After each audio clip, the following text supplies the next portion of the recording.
Welcome to Therapy, Tech, and Takeout. We're an entrepreneur and therapist exploring how technology is shaping mental health and what it means for how we live, connect, and care for ourselves. I'm Tony Teixeira. I'm the therapist. And I'm Jackie Toll. I'm the entrepreneur. How's it going, Tony? What's new with you this week? Going really well, and I had a really exciting week because, as you know, my book is on pre-order on Amazon. Yay! So I yeah, got my copy pre-ordered. I'm so excited. I know how much love and effort and deep knowledge you put into this work, so I cannot wait to get my hands on it. Thank you. I'm really excited. I just happened to have a meeting with my editor and they said, "Oh, we settled on the cover of the book. Do you want to see it?" I'm like, "Yes, I want to see it." And then I saw it. And then they said, I checked in with Amazon today. It might already be up on pre-order. So I went in and I found it and I'm just really excited. So maybe we can put that in the show notes. Absolutely, we will. It's called Easy Somatic Exercises for Everyone. Get out of your head and into your body. Everyone needs that. Yeah. I love that. Congratulations, Tony. Thank you. So what's happening for you this week? I've got another busy, big week as well. This was like our first full week of operating our business. And so we've had clients and partnerships starting to form and all that good stuff. So really excited to finally be in the launch and not the prep phase anymore. Congratulations. Thank you. Wow. It's a big Yeah. week for you too. Yeah, big, exciting stuff. I love that. And I'm so excited to talk about what we're talking about today. We're covering an NPR article about teens and gambling addiction. And whoa, was my mind blown. And I'm so excited that we have such a wonderful guest here who brought this article to our attention and has a depth of knowledge. And Tony, I'll let you go ahead and do the introductions. Sure. Dr. Julene Buser is with us today. She's a nationally certified and licensed professional counselor, supervisor, and also a certified school counselor. She specializes in work with clients who face behavioral addiction, such as gambling and disordered eating. She's certified through the International Problem Gambling and Gaming Certification Organization and is trained in the Body Project.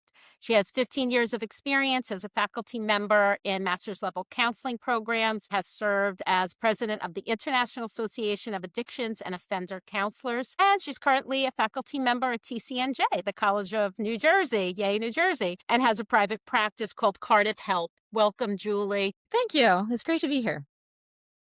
Yeah, thank you so much for joining us, and thank you for bringing this article to our attention. Wow, I was really shocked by some of the facts that it had. I think the percentage of kids and how young that they are being exposed to gambling and having access to like actual gambling, and how easy it is to kind of slip by parents. So I am so interested to know, how did you come to this work? What brought you here? Yeah, so I've been interested in behavioral addictions for a while. I've taught addictions counseling for years as well, and in addition to clinical practice. And I've always found these behavioral addictions like gambling to be really interesting and I think uniquely challenging for clients. So obviously substance addictions, they're difficult in their own complex ways.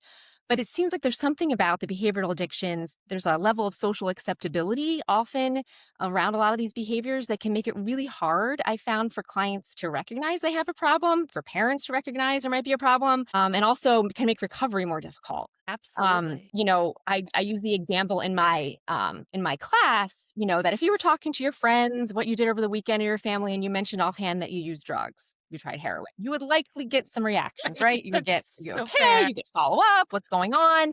Because that's, doesn't have that level of social acceptability. If you mentioned, you have too much time online, you lost a little too much money playing a game or whatever it is, you'll probably, get some laughs. People would relate to it. There's this sense of we've all kind of done. And so it can be hard, I think, for people to recognize there's a problem. And then it can be a lot harder to recover because there's so many triggers and temptations out there. I mean, anyone who's watched, TV lately, there's just so many ads about online gambling. I think the NPR article you're referencing, a mother talked about her son just watching a video online and clicking a link, and it took him to an online casino. So there's just so many Like more. 11. I Yes, think. that young. There's so much more accessibility out there that you wouldn't have maybe with some of the other, more substance-based addictions. They have their own problems, of course, but I think that social acceptability, the reminders, the temptations, it's much harder for those with behavioral addictions.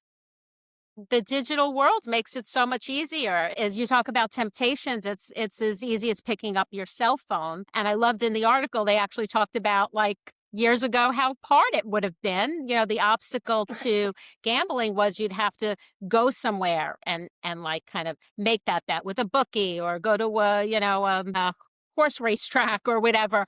And you don't have to do that anymore. They were talking about how much sports betting is going on, and like over $121 billion. Is that right? Is lost on sports betting. So the problem has gotten bigger and bigger because of the digital world, and the population that's getting an addiction is getting younger and younger. Absolutely, yeah. Yeah, exactly. I think the younger ages, I tell the story. I have a 12-year-old who I'm pretty monitor what games he plays online, but mainly I was tuned in to the violent piece of it. Don't Nothing violent, nothing where you're chatting with strangers online, but I wasn't really tuned into the gambling piece of it. And I think when you talk about the younger ages, why that's such a problem, a lot of these games that seem fairly innocent actually have some gambling components in them and are playing on some of the same brain pathways that gambling does and exposing kids to it. So I was telling the story. So my son was playing this game. He would tell me about it and seemed harmless, but I sat down and kind of watched him play it one day. It was, yeah, seeming to play on so many of the same temptations and the reward system of gambling. It was a game you'd put money in, essentially, you earned in the game, and then you'd see if you could get certain rewards. And as he was playing it and talking about it, a lot of the cognitive distortions that I talk about with my clients struggling with gambling addiction were starting to form in his mind. Wow. He had all these ideas for how he could control it. If I put my money in at the certain time in the game, it means I'm going to get a better reward.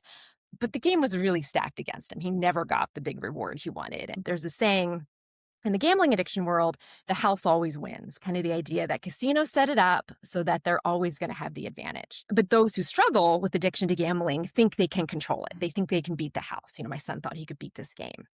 And they're just not really also accepting, the realities of random chance, that there's no way, there's no better chance that my son's going to get the reward he puts his money in at the beginning or the end. Just like if you stay at the same slot machine for all night, you're not going to have a better chance of winning because that's a hot machine. But there's kind of this magical thinking, the sense of control that can go on. So it was really, concerning to me. Luckily, my son kind of lost interest. But I don't think parents are necessarily, I know I wasn't attuned to that being anything I had to pay attention. And I think, it's starting younger. There was one study I read that said about 5% of adolescents and young adults who try out gambling are going to progress into an addiction. So some, hopefully like my son, right? Try it out. Nothing will come of it. But for those that are vulnerable, being exposed this early is a real problem. I thought, what you said in your personal story was so similar to right to the mom that the NPR article covered. Yeah. It was like I knew I was going to have my hands full with teenage boys, right? Like I had the conversations about drugs and sex and wearing your bike helmets and all, like social media, all that stuff. But gambling was not something that was even on my radar, something that you would need to talk to your kids about. I don't think I ever talked to my kids about it. I need to, even though they're adults after listening to this. I thought the other thing that really was a big difference, not just the physical barriers of going to a casino or finding a bookie, which, for however you feel about bookies, hopefully they're not taking a lot of 11-year-olds bets back in the day, right? Like there is some level of standard there, I would hope. But, it's also that now there's so many points that they're betting on. It's not just the outcome of a game. It's every single play. It can be, if you're going over to Poly Market, it can be, did they throw something onto the field or after the game or things like that. I mean, there's just so many different component pieces, too, that they can get caught up in. Yeah, I think you're right. It's become a lot more, nuanced and complex and so many more options out there. I think not that gambling in physical spaces is not an addiction in of itself, but I think, the accessibility piece of it, we in the mental health field, we talk a lot about how cyberbullying really changed the face of bullying, right? Home was no longer a safe space. And I think the same thing is happening with gambling, that these online portals make it so accessible. People can be doing it 24/7, often doing it alone too. And, I mean, I think and that's a not key. letting your other hobbies drop necessarily either.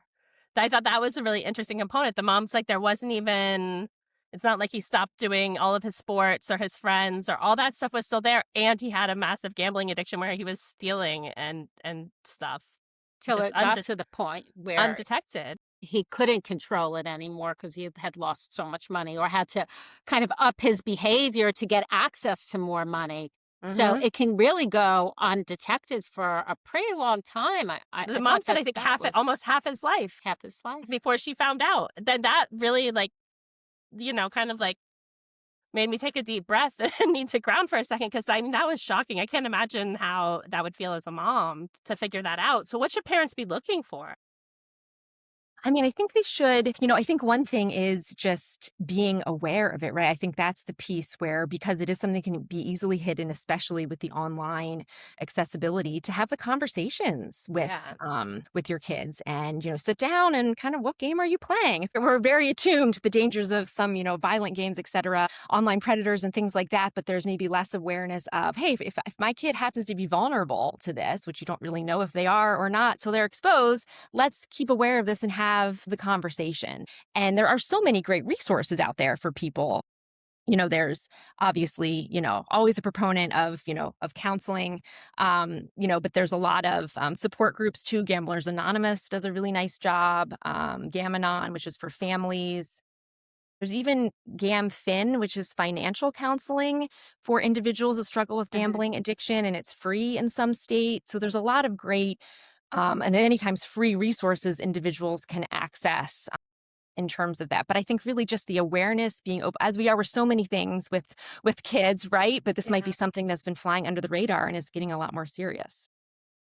One of the things that I thought of immediately is that, of course, this is not just affecting kids. This is affecting everyone. And there may be parents of those kids who are addicted. They don't recognize it or acknowledge it in themselves. So they really might miss that. I mean, are you seeing some of that like kind of families are kind of spiraling down without even realize that this is happening?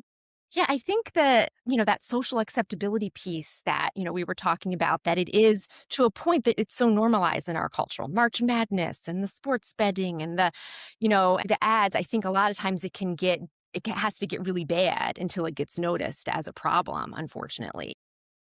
One of the things I always talk about with gambling addiction that is really concerning is the really high suicide rate. So it's the highest of all addictive disorders. I think one study said about 20% of those who struggling with gambling addiction will attempt suicide. And I think one of the reasons is the devastation can be so immediate and sudden and clear. So with other addictions and other mental health issues, not that they don't have a negative effect on the family, right? But it can be more subtle. It can take longer, or someone can, gamble away their life savings, their kid's college fund, or he can, perhaps gamble away his college tuition money in one night. And so there's that desperation that happens because the, negative impact is so severe and so sudden compared to maybe the longer term and negative consequences of other addictions. That's really surprising. I didn't realize that number was so high. Yeah. And I was really thinking, Julie, as you were talking about the social acceptability, but I feel like there's really probably why people don't talk about it is there's a big shame piece around not being able maybe to handle it. Is that where, because there's some shame around this, right? This is why people don't come forward. But maybe you should be able to do this and it shouldn't be a problem kind of thing. Exactly. So there's this stigma, with gambling addiction, with other addictions, like, why can't you just stop? It's clearly bad for you. It's clearly bad for everyone. Why don't you just stop? And there's this one quote in the textbook by Van Wormer and Davis are the authors, and I'm paraphrasing here, but it's something like, to understand the pain of addiction, we have to understand the pleasure of it. So we have to understand why they're doing it. What are they getting out of it? There is something they're getting out of it, something it's doing for them. And until we understand that, it's going to be hard for them to stop. Like, they're not in complete control of that. It's not just a matter of willpower. There's also brain chemistry things that start to happen. It becomes addictive. Dopamine's released. You get that high, even with a behavior like gambling. So often it's the work with clients is figuring out, what is gambling doing for you? They talk about the self-medication theory of addictions in terms of the addictive behavior is often a way to cope with something else, cope with anxiety, cope with stress, cope with loneliness. And so until we figure out what's going on underneath and address that, it's going to be hard for someone to give up the addictive behavior. I think this primarily affects boys more than girls. Do you think there's, what do you think is behind that or driving that? But I think it's important to say, the facts around that so that, those parents can be acutely aware as well. Yeah, I think you're right. So it is more common among males. So one of the things the research has pointed out, which I found really interesting, is that athletes are at much higher risk. So like youth athletes, higher risk of engaging in gambling, because a lot of the things we really encourage, in youth sports for someone to be a good athlete are things like persevering. Even if you don't succeed right away, keep trying, don't give up, take risks, be competitive. All those things make someone a great athlete. But they are pretty disastrous if you pair them with someone with a gambling, concern, because you don't want someone to keep taking risks. You don't want them to say, it's okay to give up. It's okay to say, I lost some money, I'm done now. You don't want them to be so competitive to, stay the course, even if you don't have success right away. And so there's some of these, I think, social norms that boys might feel more than girls in some instances kind of can be a problem when paired with gambling behavior. If someone's kids are involved in something like March Madness and doing brackets or fantasy football or something like that, do you see that kind of as like a gateway, or is that something the parents should be more concerned about, or are those like actually okay? Yeah, so I think it depends. I think they can be okay. And I think that's what makes these addictions so hard. It's not this cut and dry, right? In terms of, so for some, I think it'd be okay. It's a social thing. It's a fun thing. And people are going to do, but then if you are noticing your child is kind of obsessed with it, right? So that is one of the things where it's crowding out other things in their life. They're constantly on their phone, checking things. They're starting to do more bets in addition to that. Then, yeah, it could potentially be a gateway, but not always. So it's really, individual, I think, is why I've always been so interested in these addictions, because they're so complicated and there isn't a clear, don't do that, that'll lead to a problem. Because for some, they'll engage in it and then be fine. But then others, it could be kind of the start if they're vulnerable to that. Now, Julie, you talked a little bit about like maybe what treatment might look like. You were talking about looking for the underlying piece of that's driving it. What else can you tell us about what treatment might look like, and does it look different for kids? Yeah, so I think, one of the things is that a lot of individuals struggle with addiction, and gambling addiction specifically can be ambivalent about seeking treatment. So kind of that thing I talked about in a few moments ago, that gambling's doing something for them. So it's scary to think about giving it up completely. And so a lot of times, I think good therapy will meet clients where they are in terms of really try to assess where they are and how much they want to change and work. We talk about harm reduction in the field. So, I'll have some clients that want to stop, abstinence is the goal, and that's great. But I would say most kind of want to start finding a way to reduce the harm of the addiction. So finding some strategies to kind of limit the damage it's doing in their lives while we work on those underlying issues so that they can eventually get to a place where they're not doing it at all or something like that. But, using different strategies in terms of, limiting the amount of time they're engaging in online gambling. So it's not taking up their whole life, having a certain amount of a budget. Can they turn their money over to someone that gives them a budget? This is how much you can spend per week on this. And so they're kind of putting some safeguards around it. Certain money is off limits. Tuition money is off limits. What is the money that you have? Really working with clients to figure out what makes sense from this harm reduction model, while we also work on underneath it, what's driving this. I think too, the thought patterns that I kind of mentioned, my son was falling into, if I put my money in at this time, I can control it. So they call them cognitive distortions in the counseling world that a lot of individuals struggling with gambling really fall into in terms of, I have some control over this. So they also talk about, near misses versus, I lost. So for some of us, we lose a bunch of money and we'd be like, oh, well, we lost big. Individuals struggling with gambling addiction, they kind of shift that in their head. Well, I almost won. I was so close. And these online games will do that. They'll make it seem like you almost won. So my son in this game, he wouldn't get the biggest reward, but he would get some smaller rewards or get close to the big award. So it made it seem like he was close, and he really wasn't. And, that it's well known in the gambling field that slot machines do that all the time, right? You need 3 jackpots to win. You're more likely to get 2 and 1 different. So you feel like you're close. And so working with clients around that was a loss, not an almost win, and having them kind of approach the landscape of gambling more rationally, because often they're filled with some, cognitive distortions about how close they are to winning. That feels like particularly scary to think about how it's created and set up to create or induce those cognitive distortions in someone because of the way it's set up. And our brains are just like created to have, heuristics and like to figure things out quickly. So it like just feeds right into that. Mhm. And it's really easy to make that assumption that, yeah, I'm close. If you could advise either the folks that write our laws or the folks that are behind these companies that are creating this technology, do you have some idea of what you would say?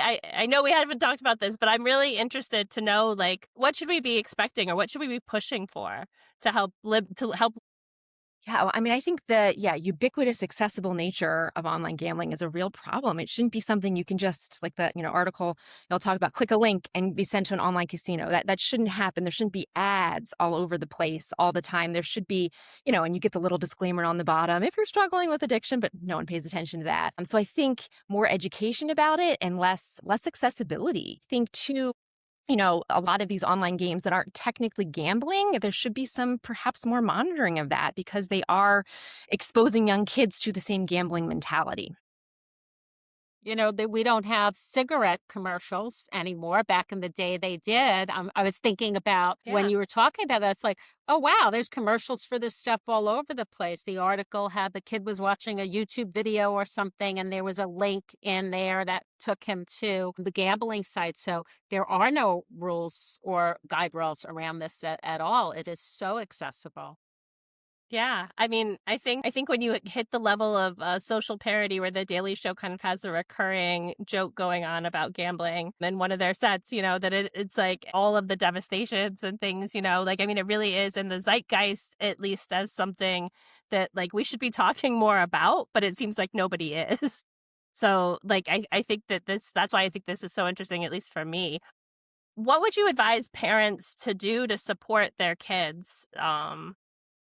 If they're noticing something, like, how would you approach that conversation? Yeah, so I think first it's probably good to approach the conversation if you can before you even notice anything, right? Have it be something that you talk to your kids about, like you talk about drugs and sex, et cetera, right? That you're able to kind of say, this is something we need to pay attention to. Having schools do some education about it, I think would be excellent. I know our local school does excellent education. My son's very well aware of the dangers of vaping. But I don't think he's well aware of the dangers of gambling, and because it's such a common thing. So I think that's a piece of it. But yeah, and if you're noticing some concerns, being sure that you're having those open lines of communication, I think that's crucial. Seeking some resources for yourself too, some support, some education. As I mentioned, there's some great organizations out there. The Parents Standing Together, I think the woman who wrote the NPR article created this great organization, a support group for parents whose children struggle with gambling. There's some great resources on that website. So getting support for yourself, but also having that open communication and then seeing if your child could benefit from some, counseling intervention. The National Council on Problem Gambling has a directory of therapists that have specific training and certifications in gambling addiction, which I think can be really helpful to have someone have that specialized awareness and specialized knowledge. Prevention is really where we have to move. It's important to help anyone who has an addiction, but if we don't do the prevention work, we're probably not going to chip away at it too much. And I want to say this: if there's anyone who's listening and might be, well, my kid is not, this would never happen. I think it was really surprising to find out that 1/3 of boys age 11 to 17 gambled in the past year. It says a lot. So like 1/3 of that population, that's a very young population. And then 5% of those will become addicted, and then 20% of those could, self-harm Self-harm. to the point of death. I mean, that's That seems as bad as smoking, used to be, right? I mean, it just seems horrific, Yeah. though that's tragic and avoidable, it seems like. Not completely, probably, but like to a large extent. Yeah. Yeah. With awareness, with prevention, I think there's a lot of harms that could be mitigated, but I think it's, something we're not talking about enough. Well, I think, too, also holding the companies that platform this type of stuff to people who are underage responsible. I mean, it's just unacceptable to be profiting off of that. I think we said it at other times. We say it about alcohol. We say it about things, like this is just not okay to be doing to our children. And if you allow it, like there should be a price to pay. But you shouldn't allow it. Yeah.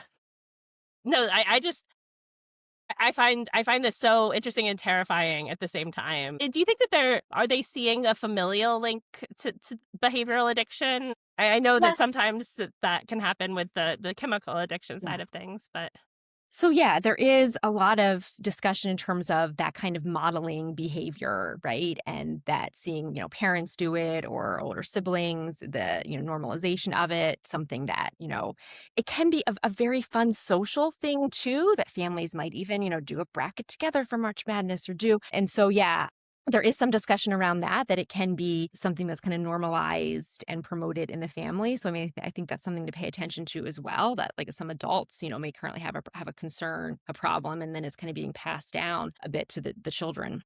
And I would also think too, just like in how, you share a certain level of like brain chemistry, with your biological family. Since this does play into a lot of that brain chemistry too, from the addiction standpoint, it's both. There's probably something there, even if I know all that stuff is still so interesting to learn, all the things that they're discovering. But yeah, I think that it would be if you are a parent who thinks this might be something that you or your partner has an issue with, from a behavioral and a chemical standpoint, also pay more attention perhaps. Yeah, because there's some discussion out there with addictions that some individuals struggle with addictions have kind of lower baseline levels of dopamine, which is that feel good neurotransmitter. And so they're engaging in some of these addictive behaviors to get that hit, to feel a little bit more, bit more a baseline. And so that could certainly, there is the dopamine connection and gambling addiction. It feels good. You win big. It feels wonderful. You get the dopamine hit, and then that kind of becomes more and more addictive as it goes on. And I also think it's so important to remember, and I know you've said it quite a few times, but I want to just say it again, because I've seen it with friends of mine even. Like, it's not just addictive gambling where you're like betting money in a casino type thing. It can also be these games on your phone that seem a lot more innocent. Like I'm doing something with fruit or whatever. Like I don't know what they all are, but like I had somebody who was a good friend of mine who worked for me, and I would constantly go over there, and she was like, I just need, like, I have all my lives. So I'm like, we're at work. We're adults. Like, you wouldn't be like, I just need to finish my beer real quick. Like we know that that's not okay. But I think, to be looking at it from all of those perspectives as well is important. Yeah, I think you're right. Yeah, it's the acceptability of it and the accessibility. You can be doing it at work. You don't have to physically go to a casino anymore. And so that seems, oh, I'm not really gambling, but also you can never escape it. It's always there. And you can kind of really, there's this kind of way it can intersect with internet addiction too, where, you're constantly checking online, checking the status of your bets, and you're kind of, just wholly consumed with that. And then, really disconnected from your actual real life. For sure. Thank you so much, Julie, for bringing this here and for doing this work. And, this is your heart's work. I can see from the way you talk about it and what you've done in your past, you're really passionate about helping people with addiction. So thank you for that. Thank you so much. Thank you. It was great to be here. I appreciate you, bringing light to this issue as we've been talking, because it's such a problem that, needs to be discussed more. Yeah. Thank you. Is there anything that you'd like to promote, Julie, before we end? Yeah, so as I mentioned, I work full time as a faculty member at the College of New Jersey in their online clinical mental health counseling program. And I also have a small private practice, so Cardiff Health, where I see some clients, really specializing in issues around gambling addiction, disordered eating, other behavioral addictions, but also just general life issues, stress, anxiety, depression. I'm working with clients with a range of concerns. Thank well, you. We'll fantastic. share that in the show notes. Absolutely. Well, thank you so much for your time today, Julie and Tony, as always. Guys, don't forget to like and subscribe, and we will get all of those important links out to you in our show notes. And we look forward to seeing you guys next week. Take care, everybody.